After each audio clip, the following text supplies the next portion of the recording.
Hi everyone. So here I am on San Juanillo Beach. It's a really beautiful beach. I'm just going to show you. Pretty nice, huh? It's pretty much exactly where you want to be on a really nice hot day like this. I've got one day left at the Pachamama Eco Village in near Nasara in the peninsula de Nicoya in Costa Rica, and I just want to touch base to share a little bit about the main things that I've learned or the main things I've been experiencing since I've been here. So one of the things that has stood out the most is just observing the way that the Pacha community is run. One of the goals of being Tula, one of the main goals of being Tula, if not the main goal, is to ultimately end up creating a network of eco-villages, community, stroke, healing, retreat centres. And so in being here, I really wanted to research how other communities are being run. And the Pachamama community, it's been going for 17 years, and overall I would say it's incredibly inspiring the way that a group of individuals rocked up at a deserted piece of farmland where there was nothing, no running water, it's in the middle of nowhere, and they lived there for 2 years in tents and ended up creating this beautiful centre, which is now one of the leading eco-villages.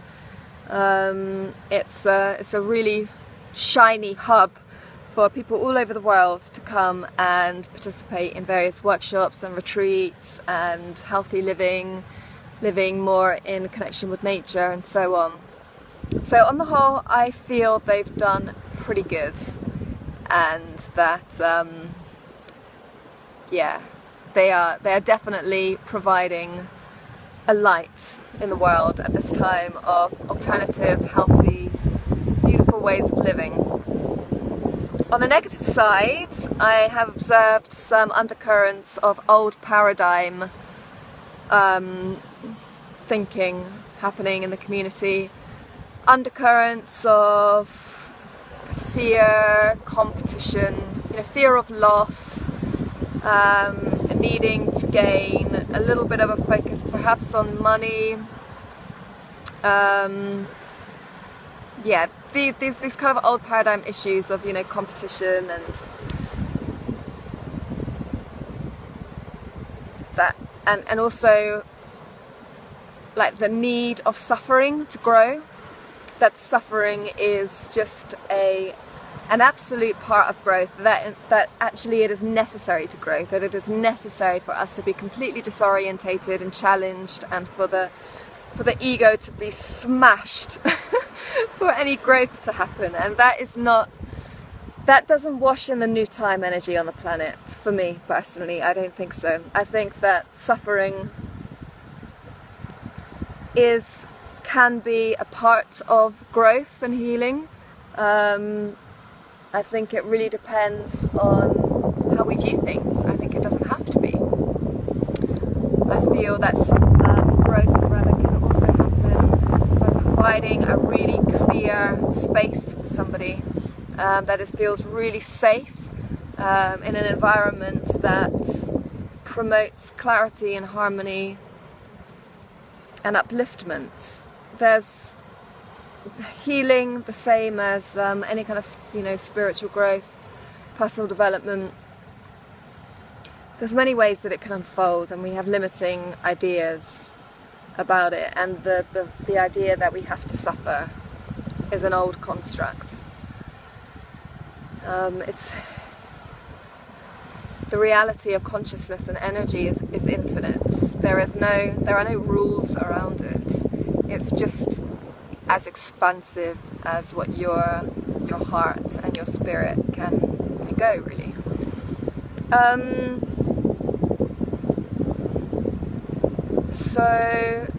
So that's Pachamama, and I feel like right from the start, when I started seeing the vision of new time, new earth communities, and the same way that a lot of people have seen it is where there is no competition, there is no fear, because everybody is in alignment with their heart, with their spirit, and therefore there is a general plan simply unfolding in perfection. Because when you are aligned with your heart,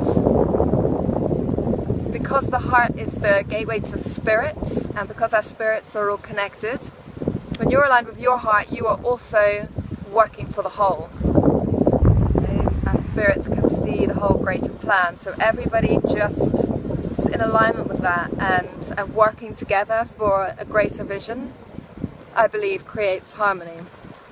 But anyway, without getting too much into the details of that, I just want to talk about briefly the second aspect that I've been finding interesting is that this new time on earth is about also a transcendence of duality. So there isn't such strong light and dark principles anymore. There isn't so much of this is really good and this is really bad. And some people have a bit of a fear of that, because it means that there aren't so many highs. If there aren't so many lows, there aren't so many highs. So a lot of people have an addiction to emotional states. We can be addicted to anything, and you know it's very well known that people can be addicted to certain substances, for instance, but you can also be addicted to ways of thinking and behaving and feeling.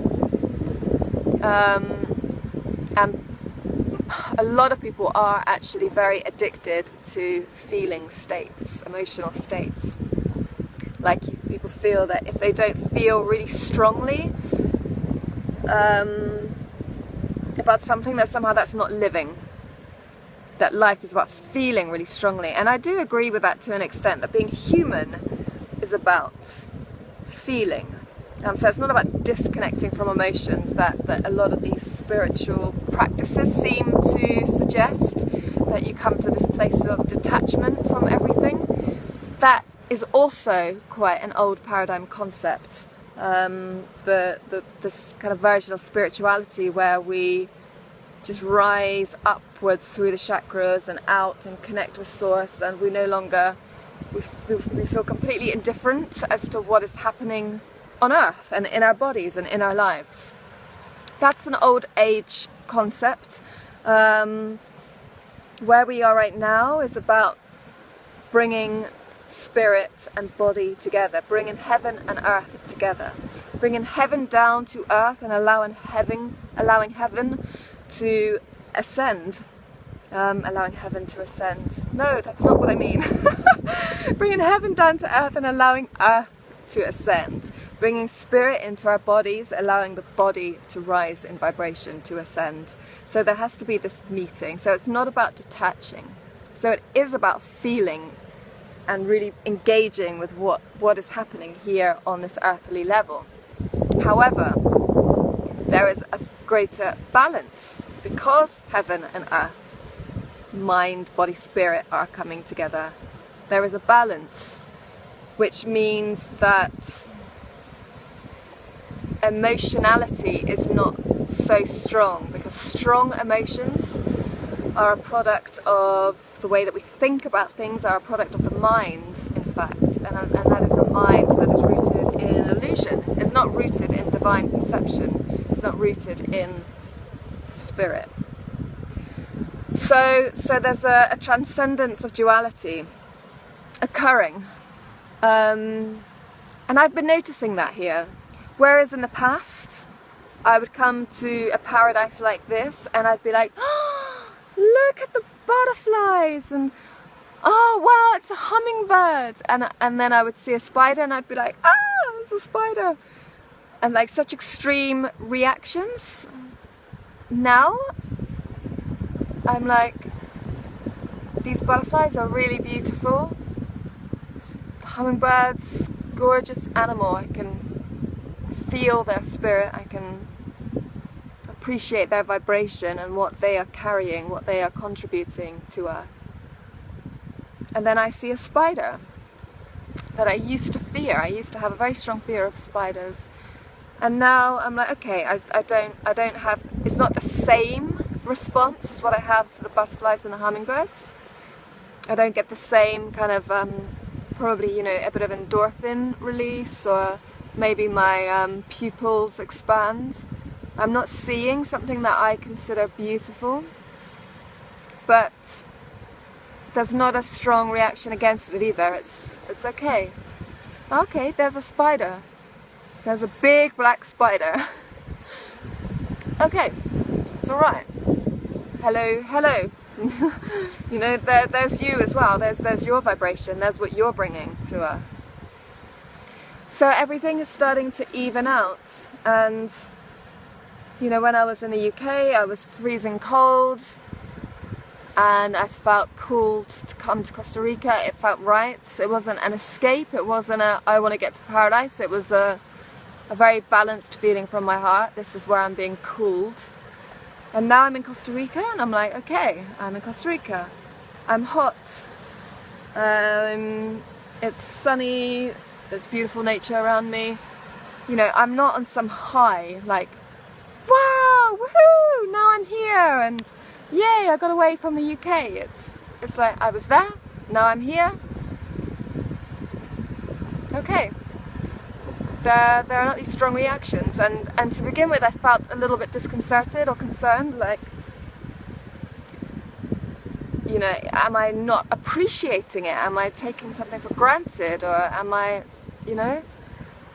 And then I realized what it is, because this has been happening gradually for me, this reduction in duality. And I realized that it's actually just my inner balance, and the balance in the way that I operate is getting stronger. So I think that's it for now. So I'm leaving Pachamama on Tuesday, and I'm heading east into cloud forest and primary rainforest.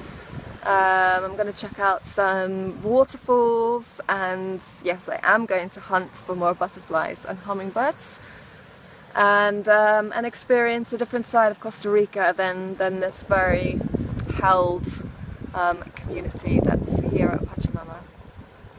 Lots of love, everybody. Bye.